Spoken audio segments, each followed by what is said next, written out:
d'antan. Béton d'antan. Béton d'antan. Béton d'antan.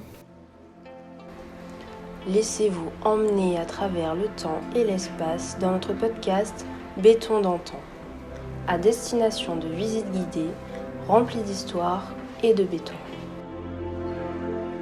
Le jardin d'Éden surréaliste de Las Posas. Situé dans le sud-est de l'État mexicain de San Luis Potosí, à 1 km au nord de la commune de Xilitla, dans la forêt tropicale, le jardin de Las Posas s'étend sur plus de 10 hectares. Au beau milieu d'une végétation luxuriante, il comprend un réseau de cascades naturelles et de bassins qui ont donné leur nom au site. Rien de bien extraordinaire, mais c'était sans compter sur la présence saugrenue d'un ensemble en béton composé de 36 folies, sculptures, constructions, piliers solitaires, rampes, escaliers.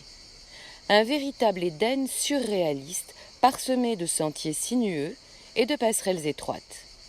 Mais à qui doit-on cela ? C'est l'œuvre de l'excentrique Sir Edward James, qui rêvait d'autre chose que d'Angleterre ou d'États-Unis, de non-conformisme, de surréalisme, et qui avait la fortune pour réaliser un tel dessin entre 1962 et 1984.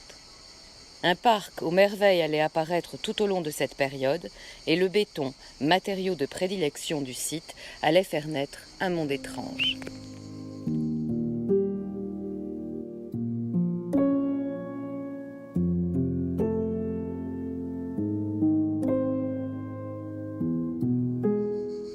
Edward James est surtout connu pour avoir été un amateur et mécène précoce du mouvement surréaliste. Il tourne ainsi le dos au cercle aristocratique rigide de l'Angleterre édouardienne et se lie d'amitié avec des artistes qui deviendront des noms familiers dans les années ultérieures. James sponsorise Salvador Dali, il est également peint par Magritte, et en plus de ces deux artistes, sa collection inclut entre autres des œuvres de Jérôme Bosch, Giorgio di Chirico, Paul Klee, Pablo Picasso et Alberto Giacometti. Au début des années 40, après un divorce douloureux, Edward James s'installe aux États-Unis. Il désire créer un jardin d'Éden et se rend compte que le Mexique est nettement plus romantique et dispose de bien plus de place qu'il n'y en a dans le sud surpeuplé de la Californie. À Hollywood, en 1941, son amie et cousine la peintre Bridget Beth Tichenor l'encourage à chercher un lieu surréaliste au Mexique. À Cuernavaca, il engage Plutarco Castellum Mesquer, un indien yaqui, comme guide. Ils découvriront Xilitla en novembre 1945. En 1947, Edward James acquiert une plantation de café au lieu-dit Las Posas. Il y plante des orchidées, jusqu'à 29 000, y élève des animaux exotiques. En 1962, un gel exceptionnel détruit la plupart des fleurs. À partir de ce moment, notre excentrique anglais érige une multitude de structures en béton d'inspiration surréaliste, aux noms comme la maison sur 3 étages, qui en aura en fait 5 ou 4 ou 6, la maison avec un toit comme une baleine, le temple des canards ou l'escalier vers le paradis. La construction de Las Posas coûte plus de 5 millions de dollars, l'équivalent aujourd'hui de 20 millions de dollars.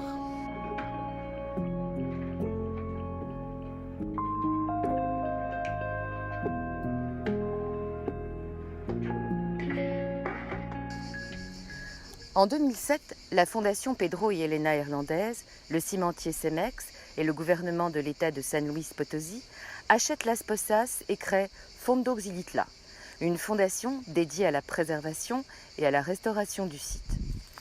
Face à l'entrée du domaine, des sentiers sinueux partent çà et là et longent 9 sortes de piscines qui bordent une rivière, le tout relié par des cascades. Au milieu des ombres mouvantes et des nuages de brume qui se dressent au-dessus de Las Posas, s'élèvent des cactus de béton de plus de 6 mètres, une plateforme champignon ou encore des escaliers en spirale qui s'enroulent autour d'un grand arbre et disparaissent. D'énormes colonnes cannelées sont éparpillées tout autour et côtoient des mosaïques colorées, de grandes portes encadrées d'étoiles en fer forgé. La végétation laisse entrevoir une ville rêvée, inachevée, parsemée de fleurs bulbeuses, le tout multicolore, entouré d'immenses fougères, de lianes, d'arbres trapus, entrelacés avec les constructions, si bien qu'il est impossible de dire où la jungle et les sculptures commencent. Et là, Au détour d'une passerelle, une main de pierre presque aussi grande qu'un homme se dresse.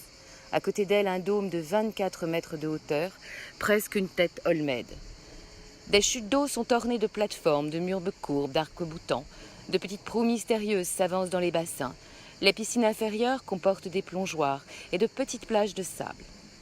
En 1979, lorsque l'endroit semblait presque inachevé, Edward James fit amener des lignes électriques de Xilitla pour illuminer la montagne chaque nuit. On peut encore l'imaginer errer dans ce dédale surréaliste, dans sa maison de la jungle avec un perroquet perché sur son épaule.